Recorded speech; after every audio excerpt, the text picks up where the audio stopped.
بعد ما قلنا نظام الحكم في بلاد اليونان وإنها عبارة عن مجموعة دول، إزاي أصلا إحنا قدرنا نعرف عن التاريخ بتاعهم؟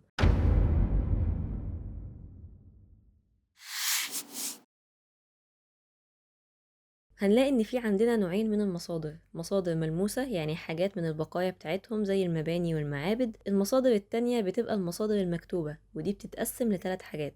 أول حاجة مصادر اتكتبت وبتعود ل700 سنة قبل الميلاد، زي الأساطير والخرافات اللي الشعب اليوناني اعتبر القصص والأساطير دي جزء من تاريخهم.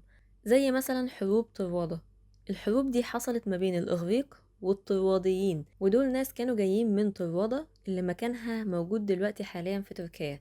وفي اختلاف هل فعلا الحروب دي حصلت ولا لأ، ولو حصلت هتبقى حصلت في القرن التلتاشر قبل الميلاد. ومن أشهر الملاحم اللي ذكرت حروب طروادة كانت ملحمة الإلياذة والأوديسا. تاني مصدر بيبدأ من 700 سنة قبل الميلاد ل 490 سنة قبل الميلاد، أو بنسميه العصر العتيق. من أشهر شعراء الفترة دي كان شاعر اسمه هيزيود، وساب كتابين مشهورين ليه، واحد اسمه ثيوجني وده بيحكي عن أصل الآلهة اليونانية والنظريات بتاعة خلق الكون، والتاني اسمه الأعمال والأيام، وده عبارة عن قصص تعليمية فيها إرشادات للمزارعين وأنشطة الزراعة، وفيها برضو أساطير وقصص عن أهمية العمل والعدالة في المجتمع. تالت نوع من المصادر وهو بيعود من 490 قبل الميلاد ل 323 قبل الميلاد، وده بنسميه العصر الكلاسيكي. المصدر المهم في الحقبة دي هو المؤرخ اليوناني المشهور هيرودوت، لأنه ساب معلومات قيمة جدا عن العلاقة ما بين الأقاليم بتاعة اليونان في القرن السادس والخامس قبل الميلاد، خاصة أثينا وسبارتا. والفترة دي ازدهر فيها الشعر والفلسفة وحتى كمان الفن. وكان في الفترة دي عدو لدود لبلاد اليونان وهو كان الفرس، فلما الفرس هيبدأوا يعملوا حملات على بلاد اليونان وتحديدا أثينا، هتقوم معركة اسمها ماراثون هتنتصر فيها أثينا على الفرس. وبعد انتصار اليونان على الفرس في المعركة دي بيبدأ العصر الكلاسيكي وبينتهي بموت الإسكندر الأكبر في 323 قبل الميلاد. رابع نوع من المصادر بيبدأ من 323 قبل الميلاد